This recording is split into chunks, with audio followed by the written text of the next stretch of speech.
At the start of the pandemic, the Federal Reserve rapidly expanded the money supply, the total amount of cash and liquid funds in circulation, to help fight the recession. But now, the money supply is growing slower than any time since the Great Depression. Here are 5 facts on America's money supply. Number 1. The total U.S. money supply is up 36% since before the pandemic. The Fed measures the money supply in several ways, but under the broadest and most widely used measure, the current U.S. money supply is about $21.8 trillion. That's compared to just under $16 trillion in early March 2020. During the pandemic, the Fed created nearly 4 times as much money as had been issued in 2 preceding years. Number 2.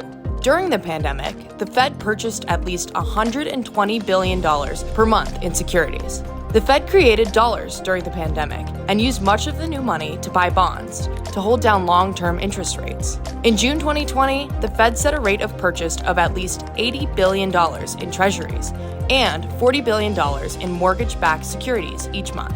It reduced the rate of these purchases in late 2021 and ended purchasing earlier this year. Number 3. More than $2 trillion of the money created during the pandemic was not spent. The Fed purchased nearly $5 trillion in securities in all.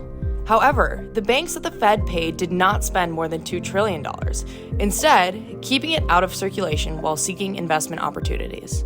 Number 4. The growth in U.S. money supply is now at its slowest rate since the Great Depression. With the end of the pandemic lockdowns in the U.S. and the increase in inflation, the Fed is now significantly slowing money supply growth. Deposit liabilities, all the deposits at the bank except for term deposits, are a fair measure of the broad money supply. Since the start of 2022, deposit liabilities have grown at an annual rate of just 0.4%, compared to 18% growth in 2020 and 2021. The long-term average is about 7%. Number 5. China's money supply is up 10.5% since before the pandemic. China also increased its money supply during the pandemic, but kept it more tightly controlled. China requires commercial banks to keep a percentage of total deposits with government-controlled People's Bank of China, and also keeps tight controls on transactions. And that's what you need to know about money supply.